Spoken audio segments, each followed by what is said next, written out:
I'm sorry, what?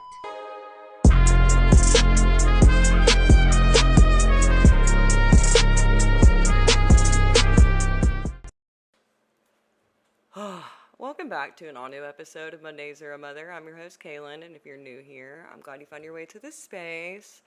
Last week's episode was a little bit tough. I had a lot of people reach out to me, and for one, I want to say thank you for sharing your journey and your story with me. There are a lot to go through, and I'm blessed. I'm blessed that you guys have trusted me to share in where you've been as far as addiction goes, and to also let me know that I'm not alone. And that means the world to me. That's the reason why I started this show, is to let other people know that like what they're going through is not foreign.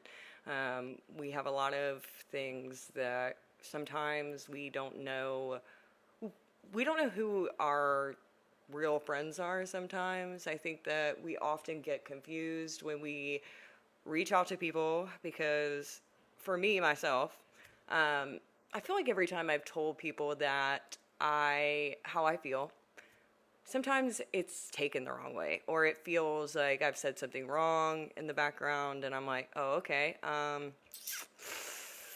JK, April Fools, I didn't actually feel that way. And it makes me not trust how I feel. And having this show and being able to talk about it, hear it back, and be like, man, I wish I would have said this a little better, or I wish I would have cleaned this up a little bit more, um, can be hard. It can be a challenge. But knowing that the message was received is just really cool. So I want to say thank you so much, and I appreciate you more than you know. What has been going on since? Well, I took the time to take a mental reset. I was dealing with vertigo, my emotions. I reached out to my new support system and have been kind of working through of a lot of that. It's definitely different being a grown up, and there's this unspoken expectation of how you're supposed to behave and how you're supposed to act, and you're never supposed to make mistakes.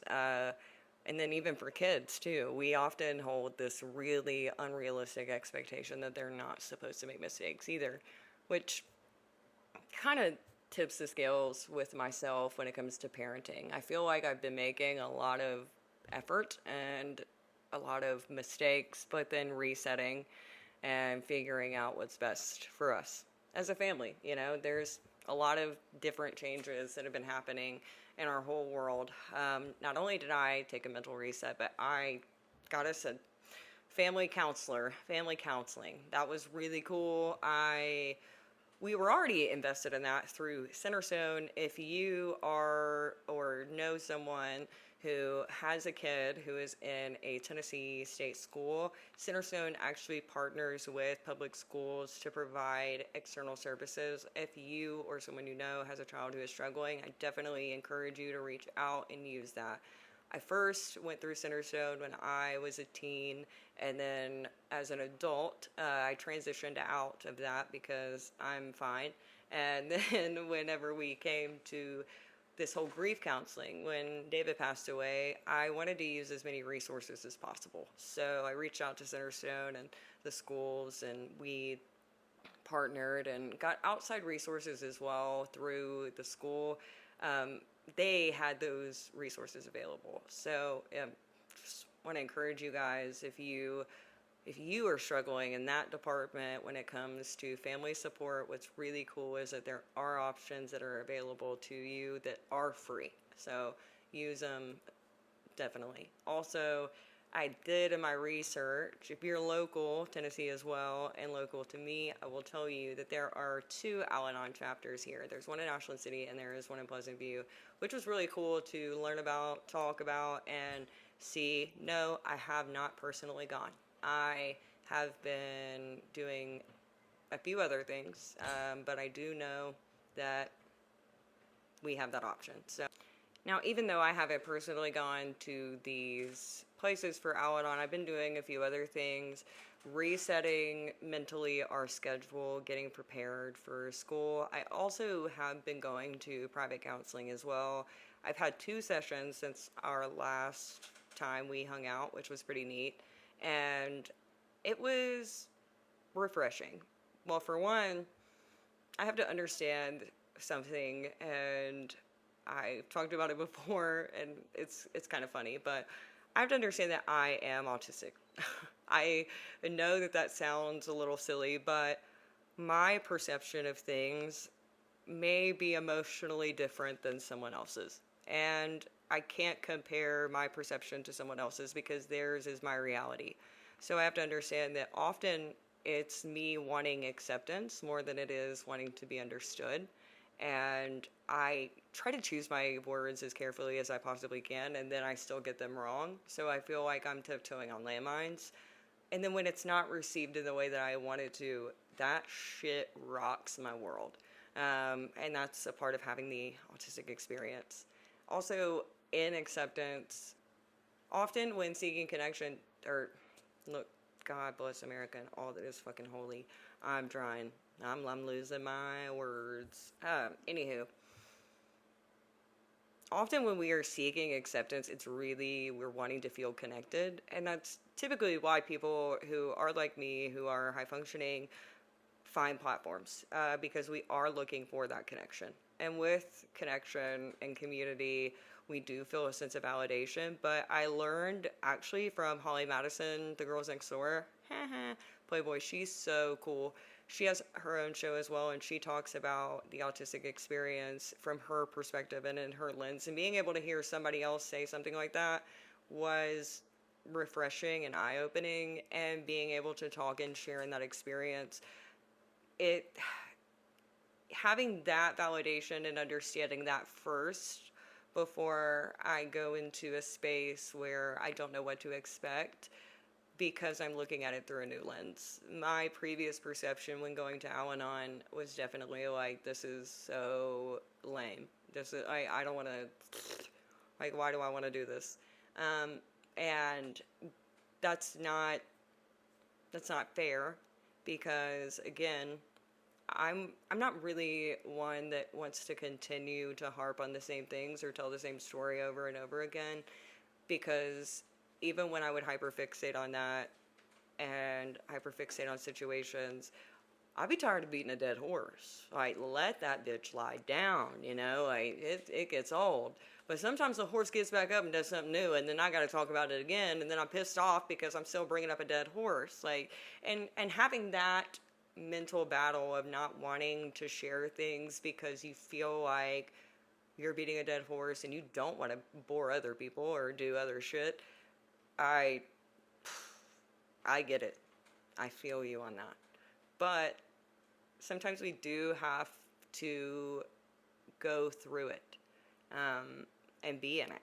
We do have to dissect it for what it was, accept it for what it is now, and then figure out what it's going to be.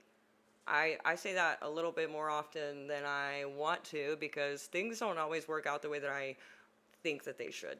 But typically, they try, I think, to work out the way that they need to be. And even if I'm kicking and screaming the whole way, I know that on the other side of it, like, I'm going to be fine. And you will be too. I know we're all going through a lot right now. Apparently, it's some kind of retrograde. I don't know. I'm tired of it.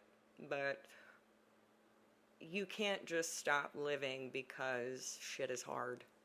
And if I did that again, I just wouldn't be who I am, because I think we're always just going to go through hard shit. I talk about the book of Job sometimes, is that was one of the hardest books of the Bible that I think I personally have ever read. To hear someone go through something, felt like every single day that they woke up, it was something new. Having to read about someone who's going through hardship, if they have so much faith in the Lord and doing everything, like, God, I'm doing everything that you asked. Like, what is going on with me? Like, why is this happening to me? What is this? It's something new all the time. I'm losing everything. I'm losing my mind. And then I realize, like, there's no promise of a good life. There's no promise of an easy life. There's promise of salvation. There's promise of deliverance. And I don't want to romanticize that in any capacity because, again, I'm getting better, guys. I'm getting better. No, no ideations over here. Ah. Just in case my counselor's listening. But it's healthy to be aware of what is going on and accepting it for what it was, and know that with the good comes the bad. That's why there are always going to be rainbows after rain. And I don't have to question everything. I just sometimes have to take it for what it is. Even if it, again, isn't what I wanted, it will be what I need in the long run, whether it's a lesson or a blessing. If you've listened so far, I want to thank you so much. I also want to thank our new crew. We are getting new things lined up and out of the way. I'm super pumped. If you are an Apple subscriber, guess what? They have approved our subscriptions. What does that mean? That means that you can choose ad-free listening with a monthly premium or yearly. I tried to be as cost effective as possible, because here I am talking about what a broke bitch I am. I don't want anybody else. And I get ads are annoying. Believe me. They're coming everywhere. I don't know. But I need them, because again, if I'm on the news talking about how broke I am, I'm going to tell you what I can get, you know. So with that, if you're tired of the ads and if you want to have some exclusive episodes and as well as podcast video, definitely check it out. That's going to be through Apple subscription, and I'm super, super thankful for them. I also have to give a huge shout out to Grayman 3D for our signage and equipment. We wouldn't be able to do what we do without you. And if you haven't already, like us on Facebook, follow us on Instagram, and subscribe everywhere you stream your podcasts. We record new episodes every week. Before I let you go, don't forget we have a Monday mantra and a tip of the week. And this week's tip and mantra is not as projecting and as I felt last week, for sure. But our tip this week is not every text needs an immediate reply, and not every invitation deserves a yes. Not every opinion requires your attention. The more you protect your time and energy, the more you have to give to the people and goals that truly matter. And honestly, I feel that way. Having to remove myself and no longer beg to be a part of tables that don't have a seat for me was hard. Hearing that I did everything right, I did everything good, blah, blah, blah, blah, cool, thanks. What did that do? And with that, going where I'm celebrated and not tolerated is what matters. Now, my mantra, Monday Mama mantra. I release the pressure to be everything for everyone. I choose peace over proving, progress over perfection, and progress over people pleasing. That's pretty dope. Actually, purpose over people pleasing. I can't read y'all. I told y'all, George Bush and that whole No Child Left Behind thing really got me. Really got me on my reading. Damn, dyslexia. Anyways, if you've listened so far, thank you so much. I am very grateful to have you here. See you next week. Love ya. Bye.